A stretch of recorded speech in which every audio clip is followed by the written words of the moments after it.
bridge collapsed. The mountain road washed out. All the signs are obscured by fog. Your only directions are detours. Eventually it dawns on you. Sometimes you need to get lost to discover where you're supposed to be. Welcome to Merlin's Barn.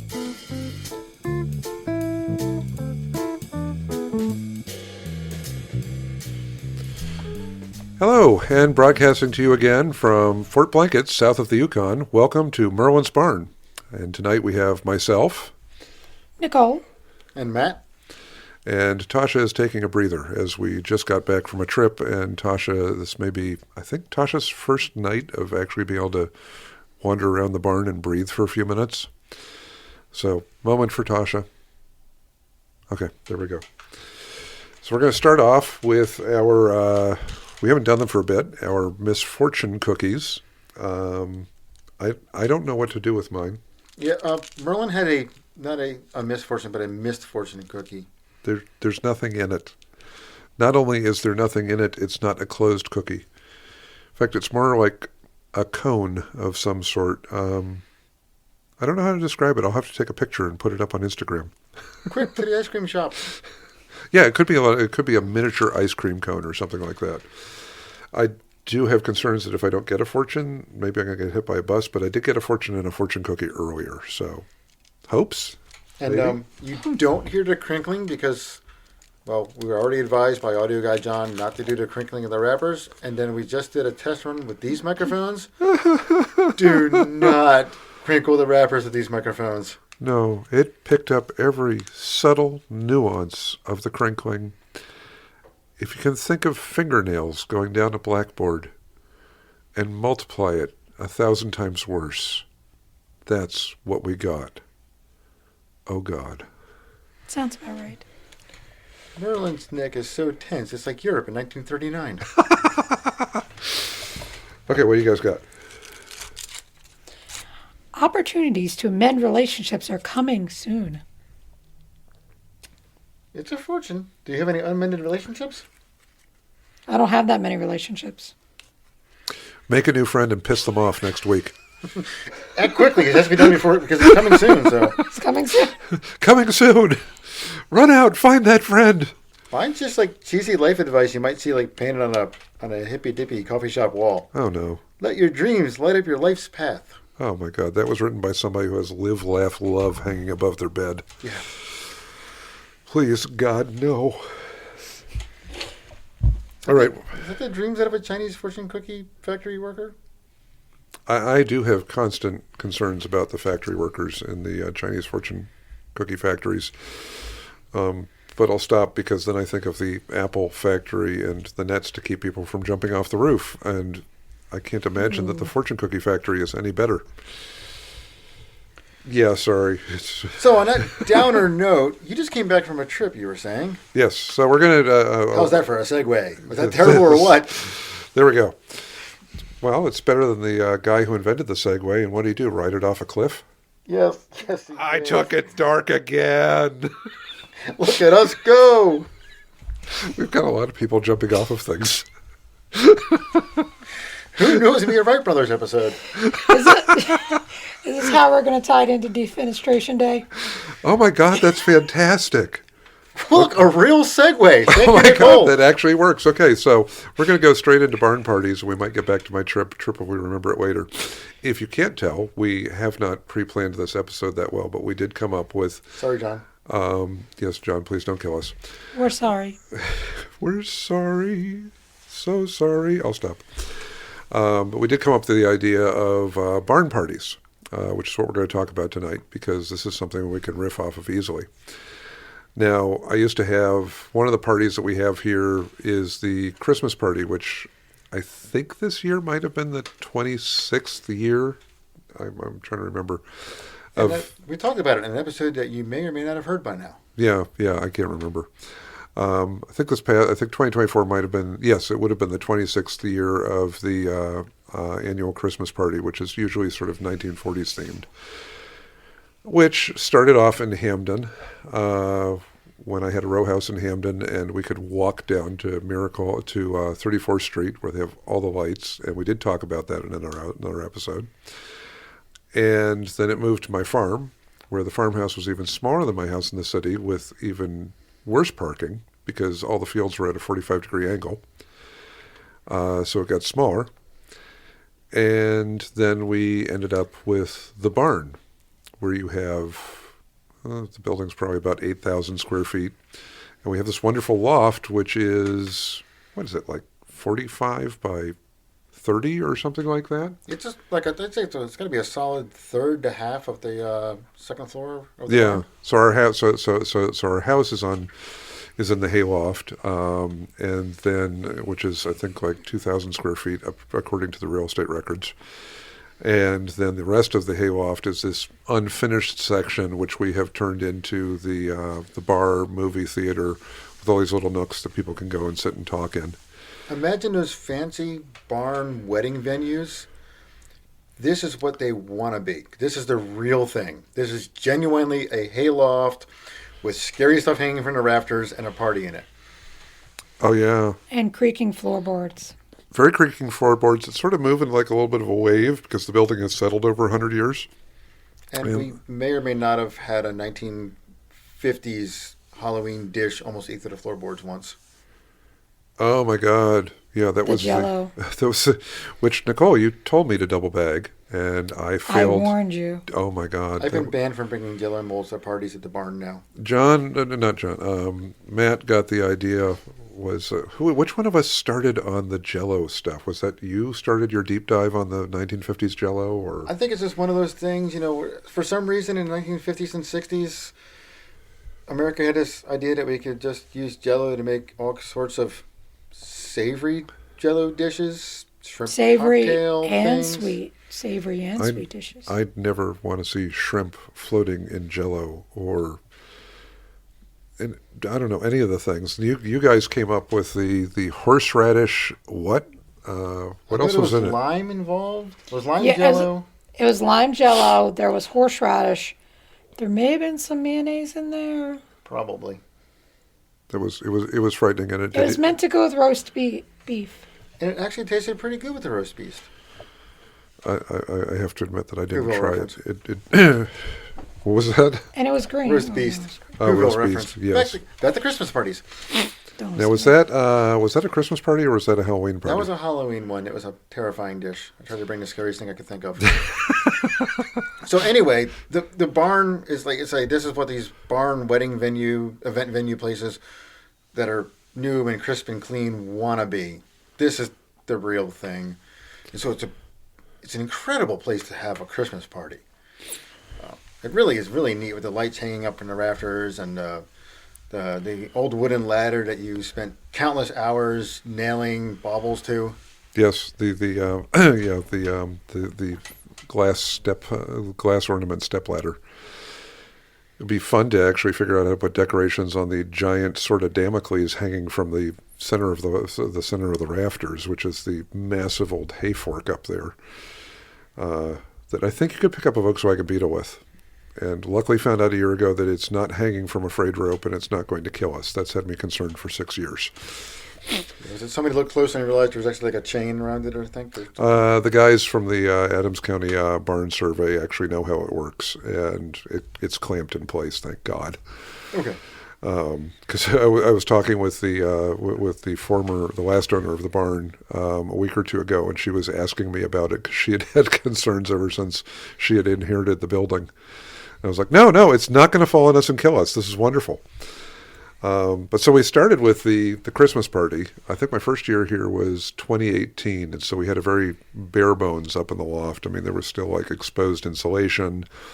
I think the seats were really just anything we found around the building, which, as it had been a antique shop / hoarders complex for a period of time, there was tonnage of all sorts of seating materials. And then I don't think we did anything that spring. And then at some point we started doing the Halloween party. I don't know what year we started doing that, whether that might have been 21, I think. 2020 or 20, no, it was probably 21. that we started doing the Halloween party. And then we grew from the Halloween party. So we had the Halloween party, the Christmas party. For a period of time, there were the bi-weekly movie nights where groups would get together to watch films up in the loft. And then we had the development of the Defenestration party. See, a coffee maker broke. And what I did was, in the morning, I posted up that our valiant coffee maker that had served for several years, actually had been with me on the farm before I moved here, had died and deserved a Viking funeral. And then Matt can describe what happened from there. I believe you started to go to work and were no longer looking at your Facebook. Yeah, mostly, I think Tasha said most of it occurred between me dropping Tasha off at the Montessori school and me arriving at my school.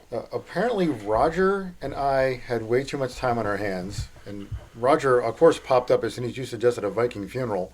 Now it's So introduce a Swede, right? I mean, yeah, I need to give some context. I've been told I need to give some context to Roger because, and this is a specific shout out to John, our editor, who says people need to know who this Roger person is, or sadly was. Roger was was a very good friend, whose full name was Roger Thor Roop.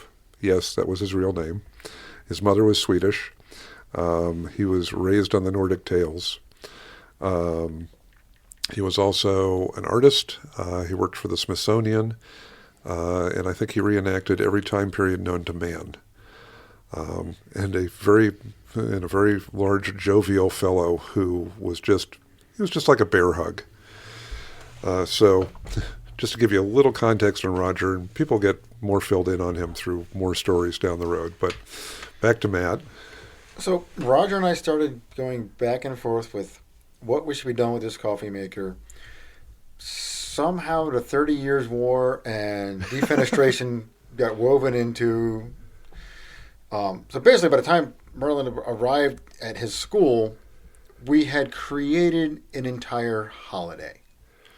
And for me, I was quite excited about it because one of my favorite words in the English language is defenestrate. And some of that's because of how I learned about this wonderful word. What was the Defenestration of Prague? Was that May 23rd? It might have been because I know this. I think it was May 23rd because the declaration had been that this party would happen on whatever Saturday was closest to the actual date of the Defenestration of Prague. Now, when I first learned of this event, it was my sophomore year of high school, and we had Coach Spatola. Was our world history teacher, and Coach Spatola was pretty good. It was like I think he was probably maybe about 6 foot, quite a stature to him. I'm not sure what he coached. He had but he had quite the presence. And our first day of class with him was a class period of him explaining that we weren't going to memorize and regurgitate. We were going to reenact great trials. He was going to ask us to analyze maps. And if we just wanted to memorize and regurgitate, we could apply to take Mr. So-and-so's class down the hall. And I was just like, wow, this is the history class I want. So when we got to the Defenestration of Prague, this is the Pope sent representatives to Prague, and Prague was it Calvinist or Lutheran? I do not remember, but I'm going to look and find out right now. One of those groups that was disagreeing with the Pope. So the Pope sent representatives to Prague. Well, as Coach Spatola is describing this, Chris Boise was sitting by the windows, and our classroom was on a second floor, and the open windows looked out over this this open colonnade at the front of the building. And as Spatola is describing the Defenestration of Prague and the throwing of the Pope's representatives out a window in a tower, he is slowly pushing Chris Boise out the window. So as he gets into more detail, Chris Boise is further and further out the window. Oh dear.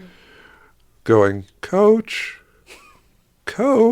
as Spatola has a death grip on Boise's shoulder.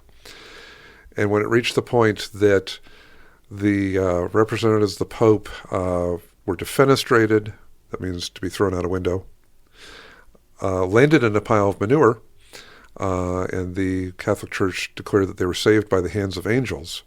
Chris Boise was a good bit out the window at that point, just getting more and more nervous, and you heard more and more, "Coach, Coach," at which point Coach Spatola pulled him back in the window.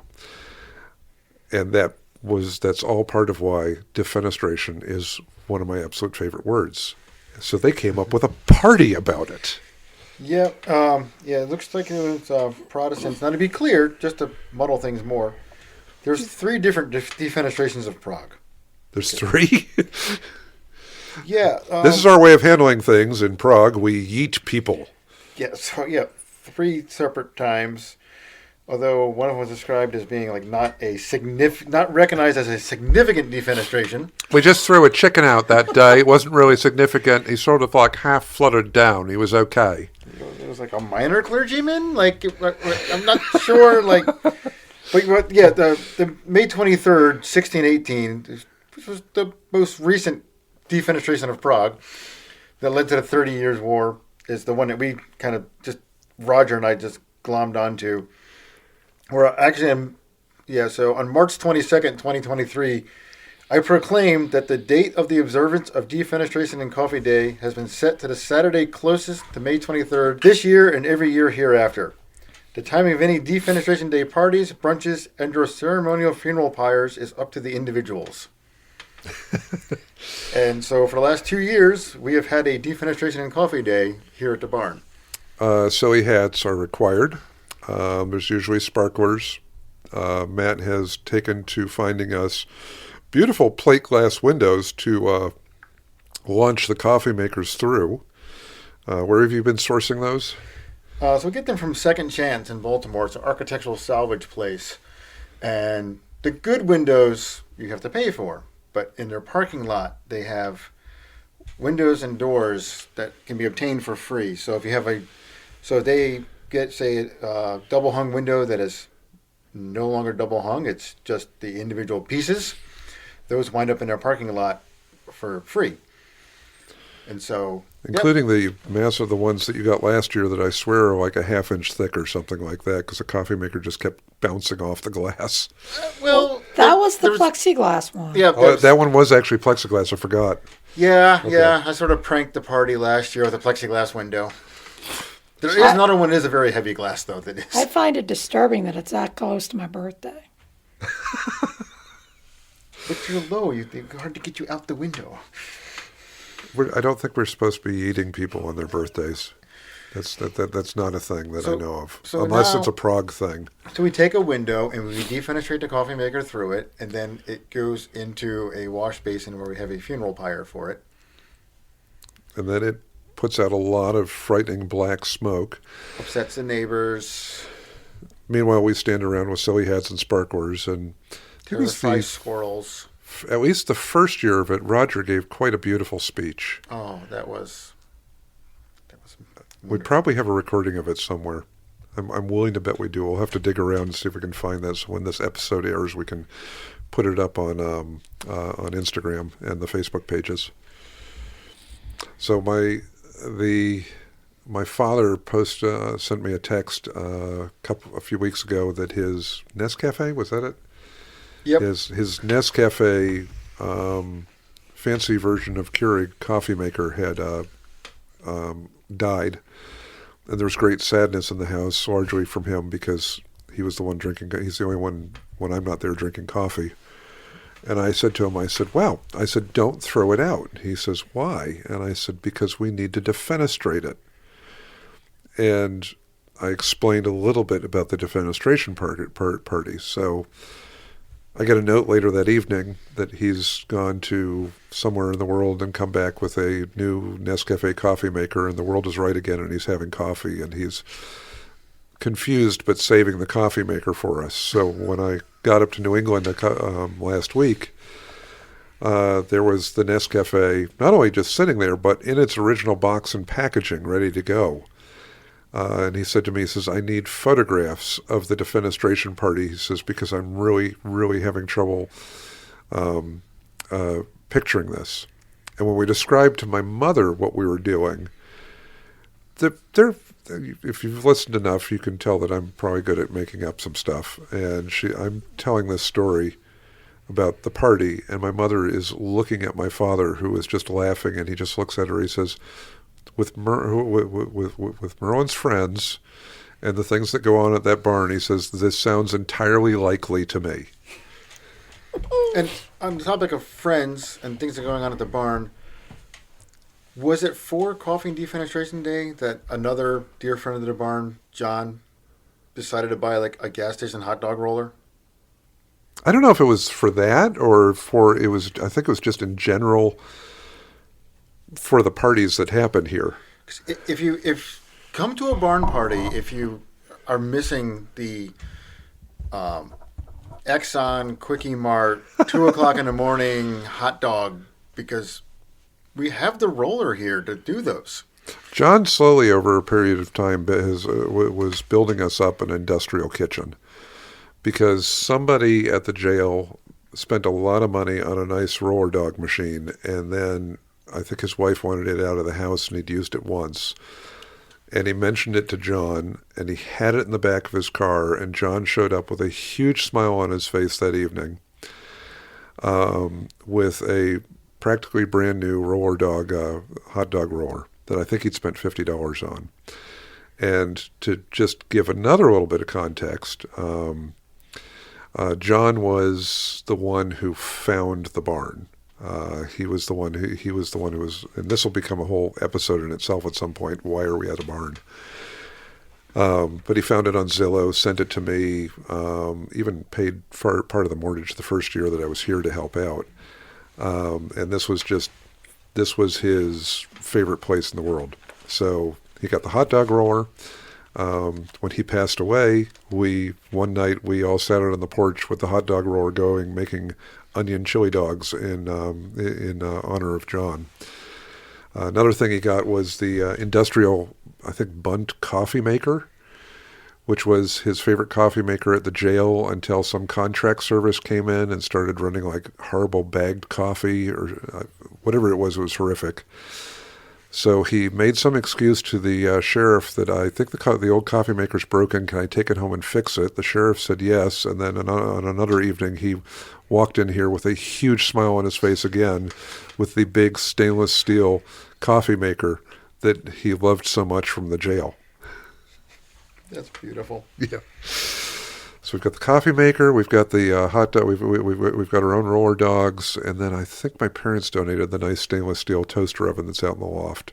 So we're missing a slushy machine. We need that. I didn't know. I saw one at Cochran's auction one time. Ah, crap. We need one. It was brand new. We need a soda thingy. Soda fountain? Soda fountain. It's a soda thingy. And Cody's already done the wiring and put in the heavy-duty wiring for us to run this stuff. So we're trying to turn this place into a quickie mart? Well, I mean, you figure we've got the 3 big parties of the year, and then we also have the 1st Canadian Parachute Battalion Reenactment Group training weekend. So there's at least 4 times a year where there's like 30-plus people.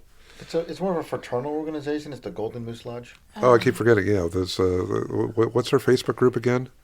The Publicly Secret Society of the Golden Moose. Of the Golden Moose. Yep.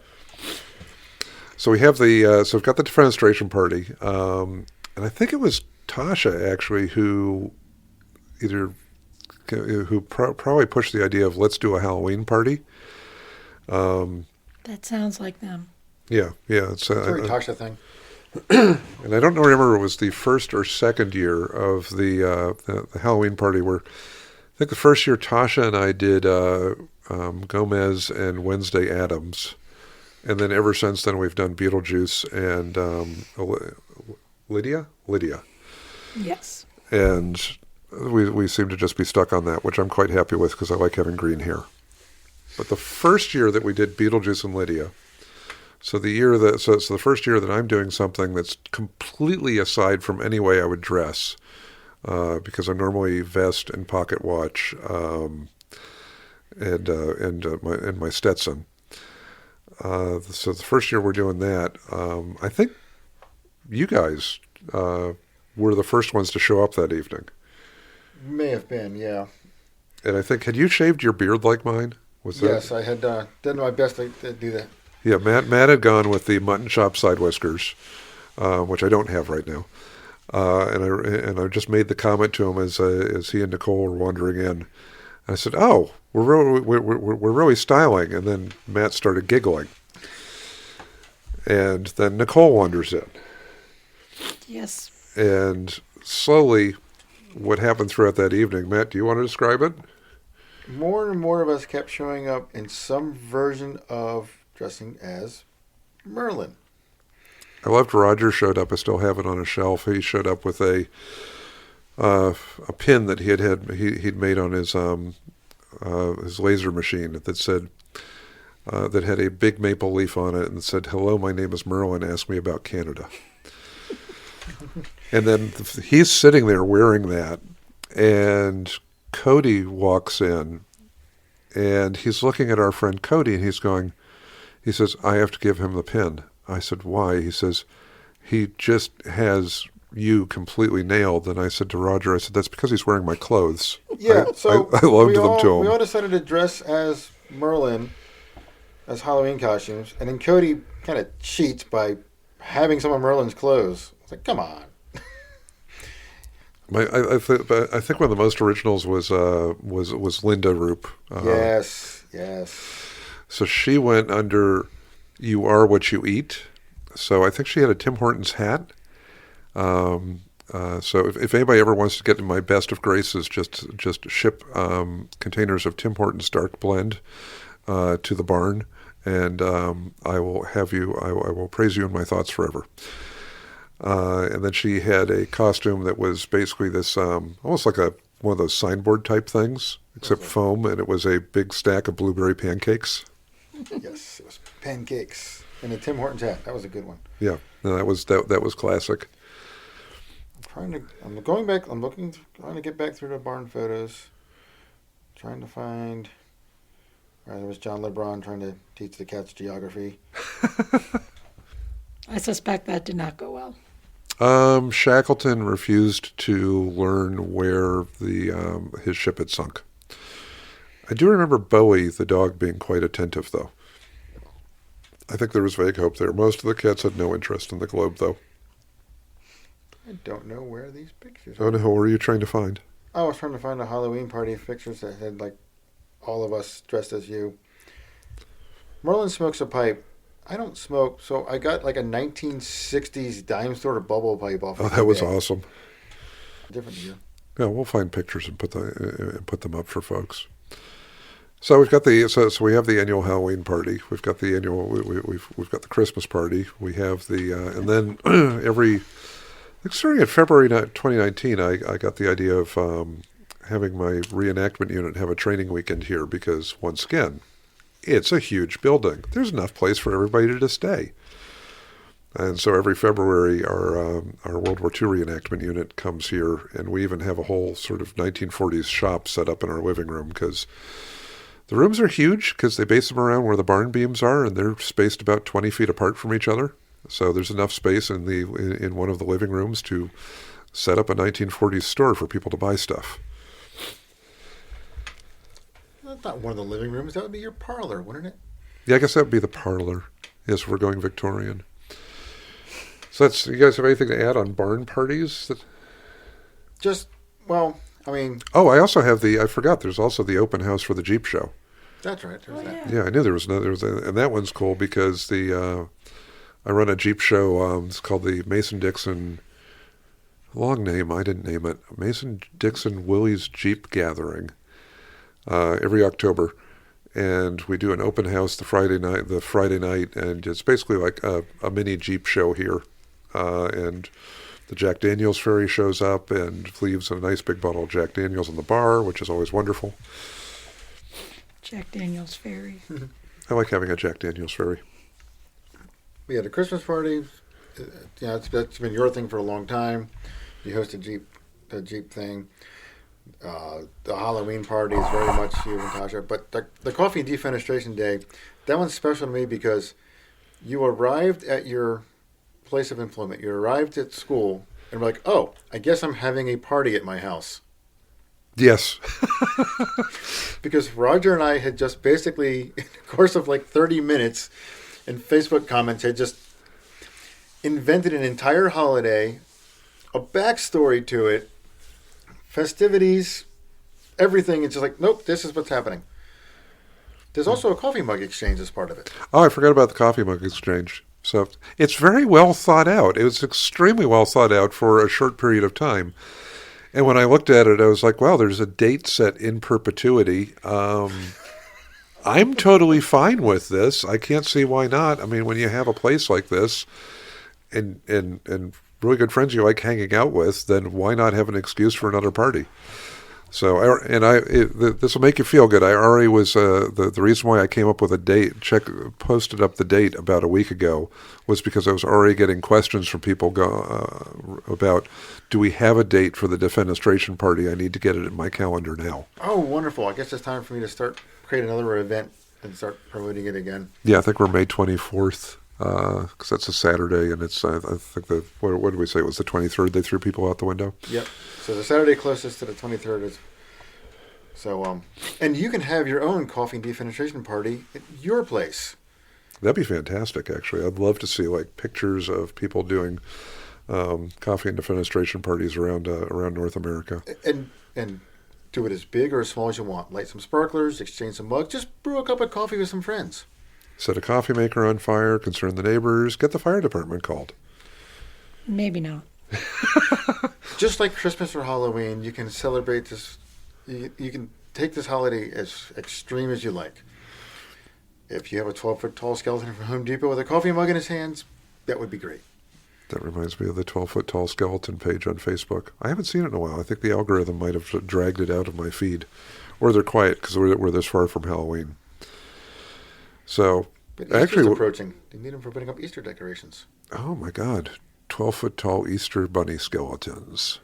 Yes. So I think a really fun thing from this would be actually to get pictures from people, whether even if you're having a party or not, of you standing there, as Matt just said, with your silly hat and your coffee mug.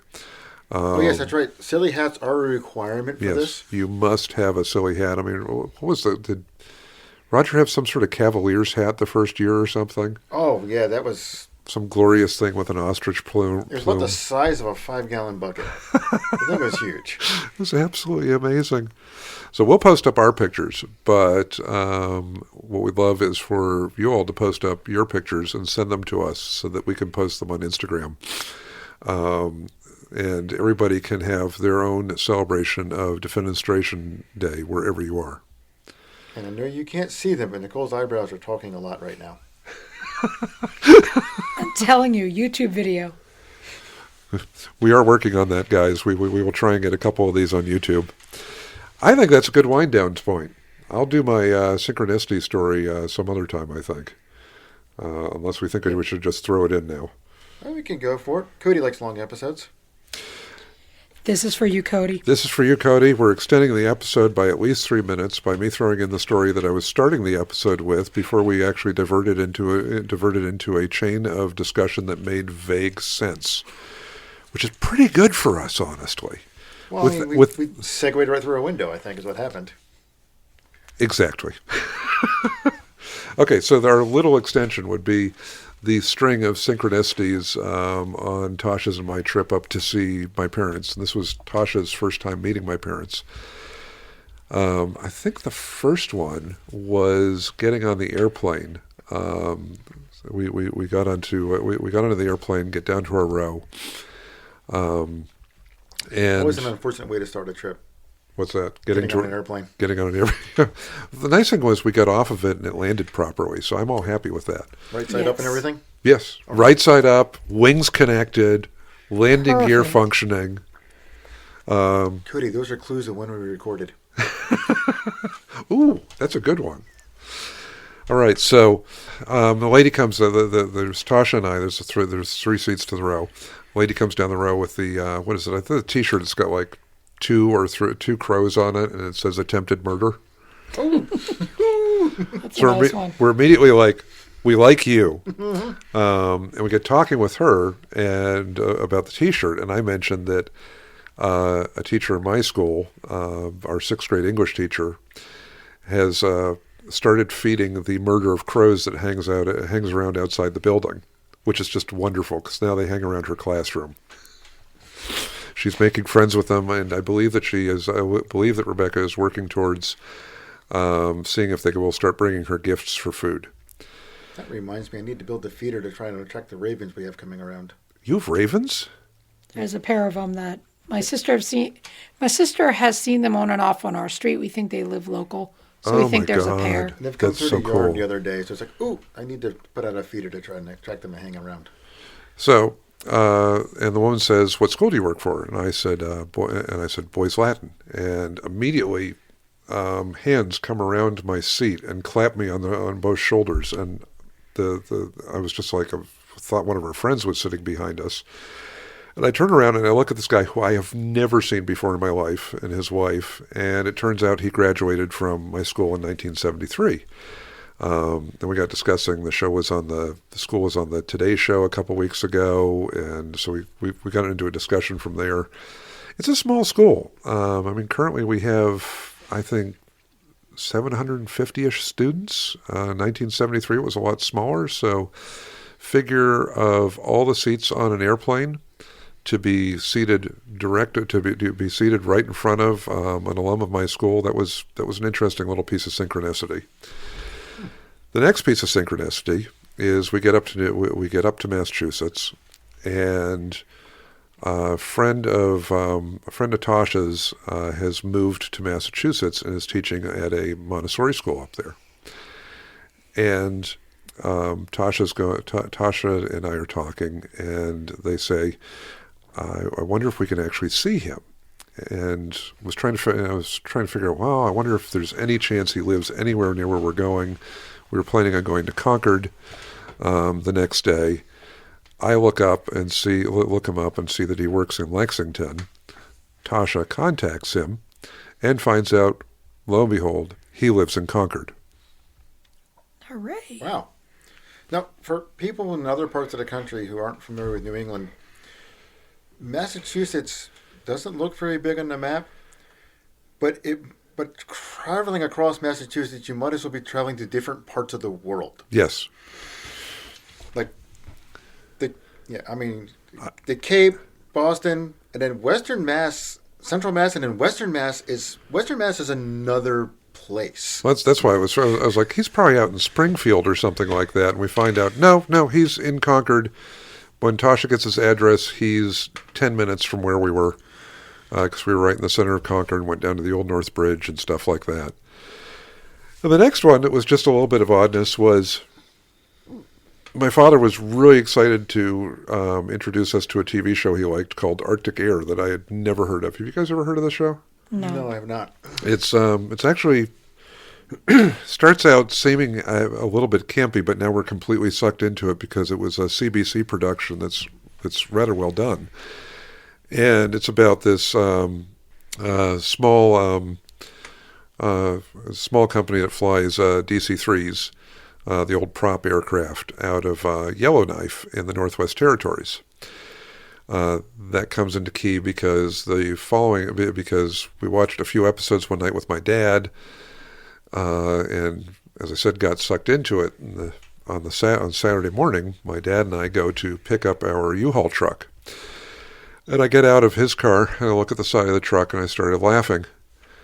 And he goes, "What?" I said, "It's a Canadian U-Haul truck." Which I thought was enough synchronicity in itself, because, once again, Roger had that button that had that pin made up that said, "Hello, my name is Merlin, ask me about Canada." But then I look closer at the truck, and it says Northwest Territories. And then specifically, it says Yellowknife. So my dad comes around and looks at the truck. He goes, "Oh, Canada." I said, "Dad, look closer." And he goes, oh God, that's where that's where they fly out of from the TV show. I said, yeah. I said, that's just a little bit weird. I think there was a fourth one after that, but I don't know. I should probably just buy a lottery ticket this week and lose again, but I'm still trying to establish the meaning in three synchronicities like that. And with that, that should take the episode, even after editing, at least beyond 30 minutes. So, anything else to add? I don't have anything. Okay. I'm tired. We're all tired. So I think we did pretty well for riffing it tonight, though. Thank you so much for listening. Remember that you have a job, which is to get a silly hat and your favorite coffee mug and get a photograph and send it to us so that we can share those up on the Instagram for Defenestration Day. So thank you so much for listening. Have a good night or good morning or one of those. See you next episode. Okay. Thanks for listening. Take care, all.